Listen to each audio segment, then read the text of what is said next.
This video is brought to you by friend of the channel Squarespace. Stick around to learn more about them, as well as a special offer they're making available through my channel. Alrighty, first review of 2023, Fire Emblem Engage. Here we go. So first of all, you should know how familiar I am with the Fire Emblem series, which is to say, I'm not all that familiar with it. I dabbled in a few DS titles, but the only Fire Emblem game I've played properly was Fire Emblem Three Houses, where I put around 25 to 30 hours into that. I had to stop because I had to move on to other things, but I was very sad to put down Fire Emblem Three Houses because I was loving it. I enjoyed its take on tactical combat, particularly the way its battalion system struck a balance between intimate unit-led combat and large-scale warfare. I loved Garrick Mark, the monastery social system, and can I just say that as someone that went to a Catholic boys' school, this part really resonated with me, though I do wish more of my teachers exhibited a little bit more of that Manuela energy. Crucially, I think Garrick Mark was a brilliant conceit, since it got me invested in not only the overarching narrative and the unique character stories within it, but it also really elevated the stakes of combat, since I was leading my students to war and I really cared about what happened to each and every one of them. So as a result of my time with Three Houses, I was extremely pumped for Engage, because I had assumed that it would essentially be Three Houses, but you know, more of that. That is definitely not the case. This is not a continuation of the formula laid down by Three Houses. Engage is very different. Engage is a return to the more classic Fire Emblem formula, focusing less on the social sim aspect and keeping things firmly fixed on the fighting. I know many Fire Emblem fans are excited about this. I've definitely heard that a section of the fan base found Three Houses to be too indulgent or unwieldy, that its social sim stuff was too elaborate and a distraction from the tactics-based combat that was the foundation of the franchise. If you're one of those people, I suspect you are going to love Fire Emblem Engage, because there is a lot of stuff to fight here and a huge amount of customization available to you, allowing you to create your own truly unique warband. But if you are someone like me, you are probably going to find less enjoyment in Engage. Story-wise, this is pretty weak. It's just a paint-by-numbers plot starring an amnesiac chosen one on a quest to stop a recently reawakened evil. The individual relationships you develop with side characters are extremely underdeveloped, as the massive roster makes the entire thing feel stretched too far and too thin. The emblems, heroes from previous Fire Emblem games who make an appearance here as summonable avatars, feel underutilized, lacking narrative presence and failing to evoke any interest in the broader Fire Emblem lore. Most importantly, the social sim aspect of the game is all but gone, as the set of repetitive, mundane tasks you do between missions can hardly be called a simulation, and I'd argue that they're barely social. With these aspects of the game so weak, the careful balance between on and off-field events that Three Houses managed to strike is lost. Now it's all about the current or next battle, and given that I don't love the combat model here, I've definitely found it a struggle to stay engaged with Engage. Do I think that Fire Emblem Engage is a bad game? Absolutely not. I think there's a lot here to enjoy, especially for those that really love the Fire Emblem's tactic-based combat. But for those looking for anything else, I don't think you'll find it here. Fire Emblem Engage kind of leaves it all on the field, for better or worse.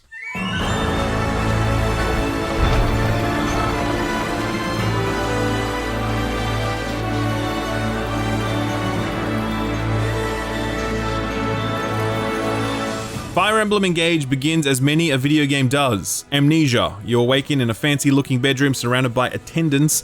Despite your failure to remember anything, it turns out that you're kind of a big deal. You're the Divine Dragon, a near-mythical force who reawakens every few hundred years to do battle with the Fell Dragon, who is, you know, the bad guy. Soon after awakening, a tragic set of events thrusts you into the broader conflict between kingdoms. There are 5 kingdoms in this world, each of them occupying a different posture in their relations with others, and each of them possessing a number of emblem rings. Your grand quest is to collect all 12 emblem rings, allowing you to harness their power to again vanquish the Fell Dragon, so you can go back to sleep. And since getting through the day just so we can get back into bed really is the goal for most of us, I get it, it's a relatable story. It may be relatable, but it certainly isn't interesting. Over the span of 50 or so hours, you can expect all manner of explosive reveals, backstabbing betrayals, and serendipitous switching of sides, but none of it hits particularly hard owing to how spread thin Fire Emblem Engage is in almost all of its narrative elements.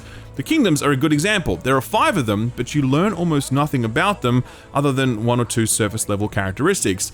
Oh, this is the kingdom that values learning, and this one is warlike, and this one has a queen. Okay, it's very one-dimensional, and as you journey through these lands, these kingdoms never feel any deeper than their representation on the overworld map, just a place to house a few mission nodes, and that's about it. The window into these kingdoms is meant to be the people you meet there, as each new mission introduces you to at least one or often more new faces who will invariably join you as an ally. Your first encounter with them kind of front loads their story, but you'll get more of it if you bring them along during combat encounters or give them gifts back at your base, as new support levels unlock brief exchanges between characters. And when I say brief, I mean really brief. There are 3 support levels for each character, and these exchanges can go anywhere from 30 seconds up to about 2 minutes. That's a maximum of like 6 minutes of interaction between each character on the roster, because each character has a support level conversation with every other character. That means that the developer, Intelligent Systems, has had to write hundreds of these little support level gated interludes, and they're mostly just kind of there. When you change, deposit your dirty clothes into the basket, and I will wash them for you.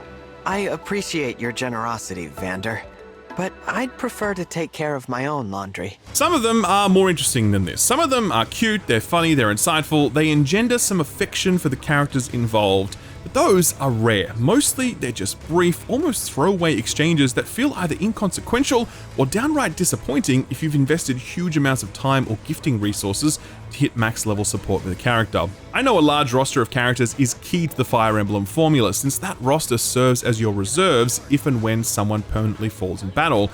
But I think there would have been some way to better center this story on a few core characters so that you can develop a meaningful relationship with them, while also having an auxiliary cast who plug that gameplay gap.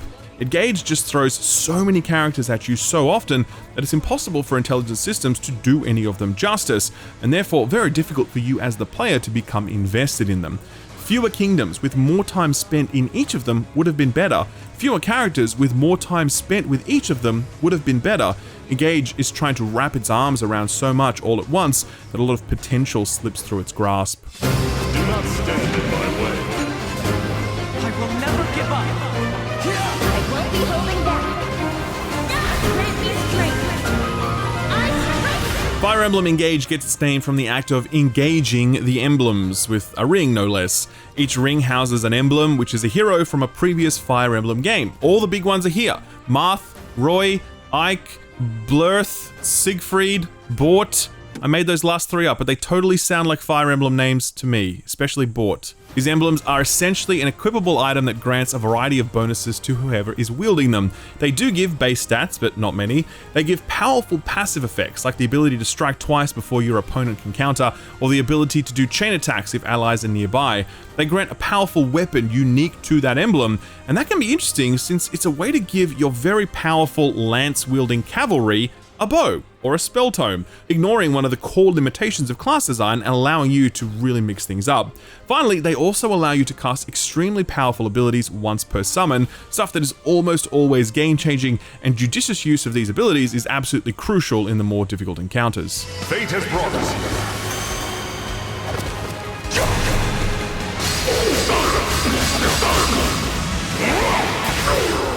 The emblem system is by far and away the best part of Fire Emblem Engage. The potency of these emblems and how transformative they are on characters' builds really opens up your build crafting options massively. You may want to give your archer character the archer emblem, which is going to make them really powerful, but as I mentioned earlier, you may want to give that archer emblem to a unit that couldn't otherwise use a bow. That doesn't result in the same power uplift for that character, but it massively increases their flexibility. You're also encouraged to share these emblems around. Your characters generate a bond with each of them the more they use them, and over time you can inherit certain passive traits to keep permanently.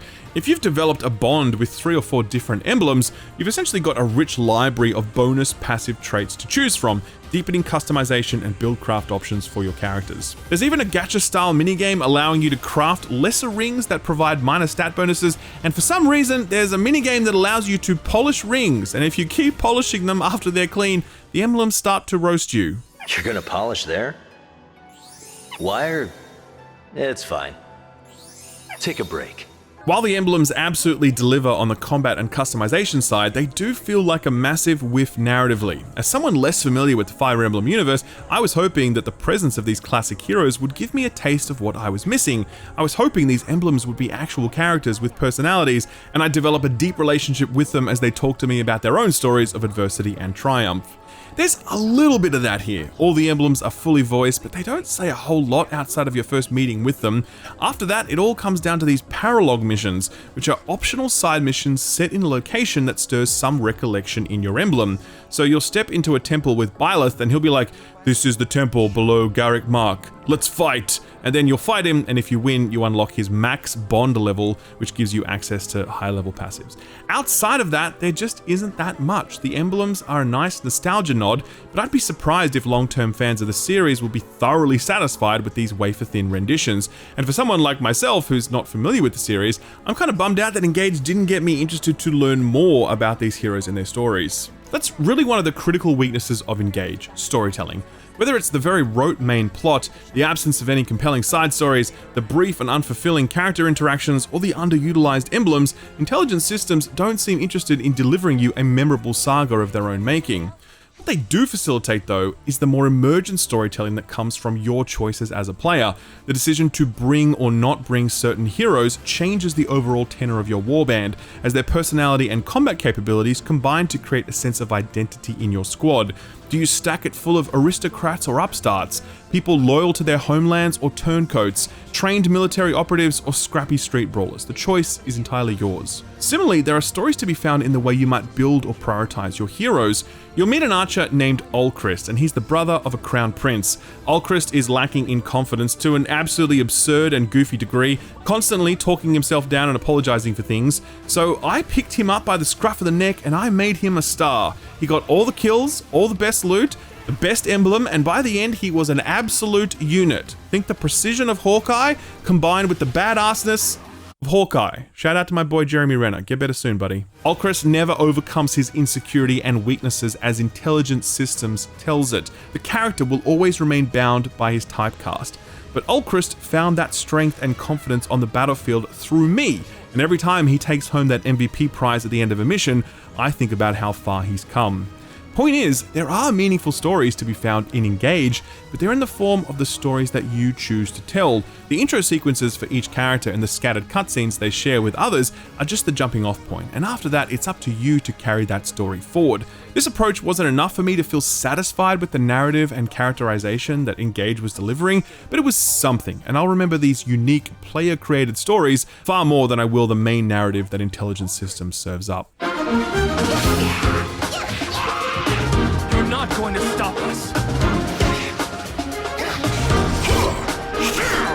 Engage may not have much in the way of story chops, but visually, Fire Emblem Engage is an absolute treat, with elaborate, colourful character designs, impressive combat animations, and full-motion animated cutscenes that rival what you'd expect to find in TV shows. For some, Engage's visual splendour is a little too splendiferous. The design of the main character in particular has come under fire, with the Fire Emblem community not so affectionately nicknaming them Toothpaste Chan. I wasn't aware of this reference until I'd already dropped about 20 hours into the game, and once I heard it, I couldn't unsee it. If you find Toothpaste Chan a little over-designed, then wait until you get a load of the rest of the characters. There are some very out-there fits right here, and every character is bursting with a lot of detail, a lot of color, and their outfits become even more elaborate as you level them up and unlock their advanced class options.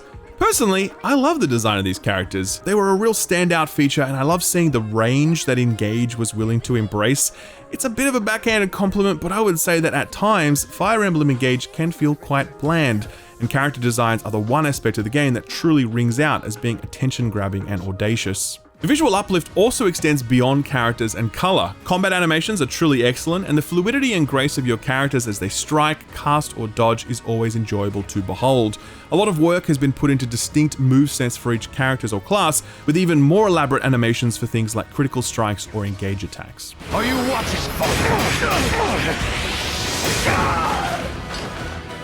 Remember this.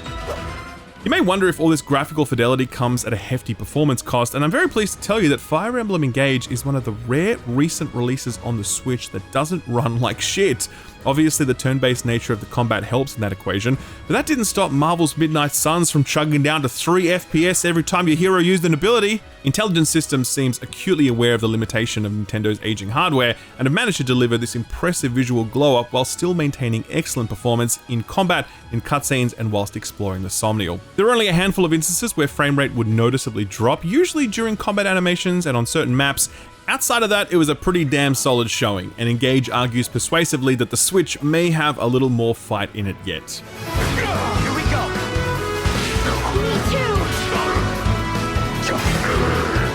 For Faraday! All in the name of peace. Combat is where Fire Emblem Engage is at its best, and I certainly enjoyed each and every battle that events thrust me into. At the same time, I'm personally of a view that Fire Emblem's particular take on turn-based combat can feel a little one-note, lacking the diversity of scenario and modifiers that might push me into more inventive and adaptive patterns of play. The premise is going to be familiar to anyone who's played a turn-based tactics game. The map is divided into tiles, you bring a select number of units to the fray, each armed with specific weapons or spells.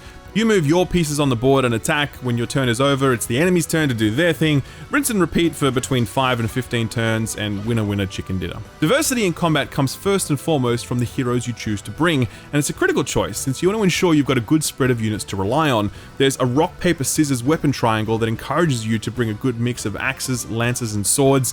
The natural advantage provided by ranged combat through spells and archery is always desirable. There are other combat techniques like staves, knives, and hand-to-hand combat as well, each with their own unique utility. You want to make sure you've got some cavalry, some flying units, and some heavy armor as well. In essence, there's a lot to bring to the table, and it's up to you to finesse the right group composition to get the job done. Once you've settled on a roster you know you can generally rely on, there's a very satisfying loop that you'll settle into where you'll come to know the unique capabilities of these heroes and play to maximize their strengths and protect their weaknesses. It's always extremely satisfying to bring your archer up behind the vanguard, positioned just out of reach of the enemy, and fire off a deadly volley that will KO them in one hit. It's always extremely satisfying to send a fully armored, high-level, emblem-supported unit into a cluster of goons knowing that they are about to have a very bad day. Fire Emblem Engage's combat is less about on-the-fly adaptation and more about the careful, judicious prosecution of whatever strategy you've committed to by way of your group composition, and it's always nice just to sink into that. However, I will admit that I yearned for the game to push me into more adaptive patterns of play, where I needed to respond on the fly or be more creative about how I utilize my forces or my environment. I really think map design is a massive weakness of Fire Emblem Engage. There's almost no topography to speak of, so you can't use things like dugouts to avoid ranged attacks, nor any concept of the high ground. There are environmental elements like shrubbery, water, fire, etc. All of them have some impact on proceedings, but very little. It's exceedingly rare that you would substantially alter your strategy to make use of an environmental tile. There are no weapons that reference the environment and only one ability in the entire game that allows you to manipulate the environment in some way.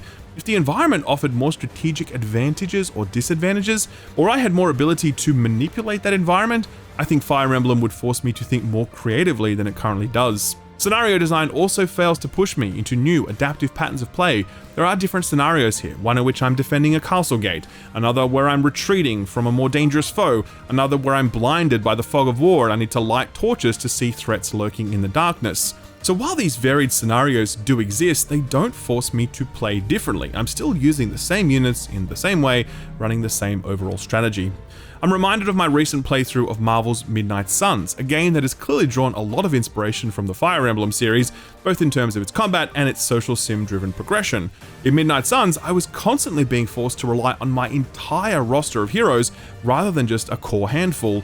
Each map was full of environmental elements that forced me to maneuver differently. The mission objectives further necessitated a more adaptive style of play. You simply couldn't settle into any sort of rhythm in Marvel's Midnight Suns because the game wouldn't let you do it. Hell, even my time with Marvel Snap, a turn-based card game, has forced me to think far more strategically and creatively than Fire Emblem Engage has to this point. I don't think that all of this is a criticism of Fire Emblem, since I've definitely enjoyed the predictability that the combat is rooted in. You know what every enemy is going to do before they do it. The UI clearly shows you how much damage you will deal and sustain. You can see the exact range of enemy foes, allowing you to carefully position one square beyond that before you make your push. There are rarely surprise flanks or unexpected events that turn a battle on its head. Fire Emblem shows its hand, empowering you to play that hand in a way that is comfortable and satisfying and enjoyable. Having said that, I did find it repetitive towards the end. I did yearn for more interesting maps, scenarios, and events that would keep me on my toes. 62 hours with Marvel's Midnight Suns, and I could have gone for some more, to be honest. With Engage, I was kind of done and around about the 35-hour mark, and I just pushed on for completion's sake after that.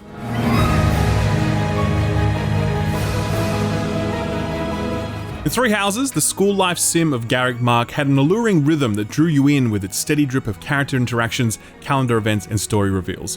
When the month's battle was done, I was excited to return to monastery life because that part of the game stood on its own 2 feet. It felt like Three Houses was 2 games seamlessly stitched together, each part reinforcing the other. I did not love spending time in Engage's home base, the Somnial. It's absolutely nothing like Garrick Mark, with no daily calendar, no events, no stories unfolding, no secrets to discover.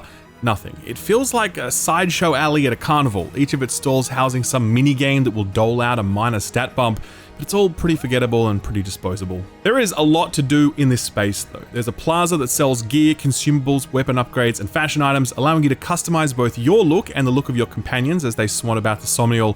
There's the ability to cook meals, inviting 2 people to dine with you to increase their support level.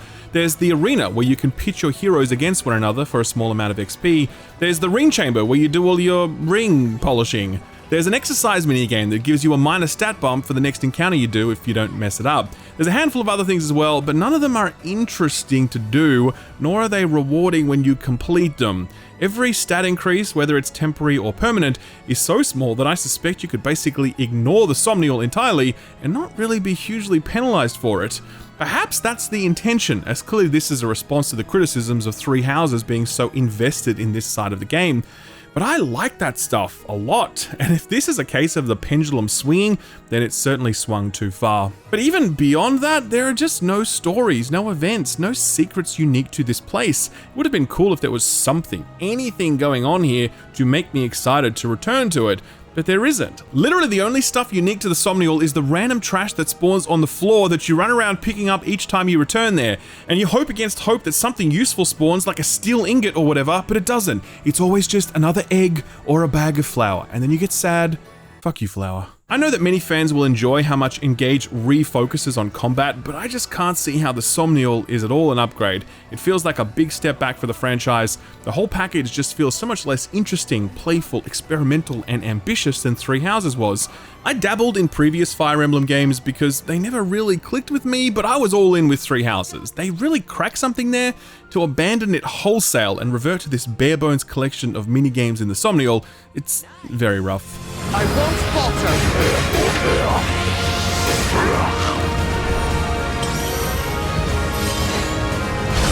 None of this is to say that I did not enjoy my time with Fire Emblem Engage, because on balance, I did. The brilliant character designs, bright color palette, rich combat animations, the deep, flexible customization, and the satisfying combat loop all made for a really pleasant experience, particularly on Nintendo's handheld, since the turn-based nature of the game demands less in the way of graphical processing, meaning that the final product doesn't feel at all compromised in a way that recent Switch releases have. Having said that, Engage left little impression on me, and certainly hasn't made me want to play more of this style of game.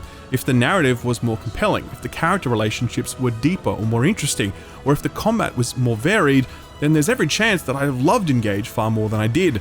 In the absence of those things, Engage just feels fine. It does, it feels fine. It's the quintessential 7 out of 10, but ultimately it just left me wanting to go back and finish that Three Houses playthrough that I never got around to. I'm not a Fire Emblem fan, but Engage doesn't feel like the future of this franchise. It feels like it's treading water, and I hope that Intelligent Systems will recommit to a bolder ambition for the franchise in future entries.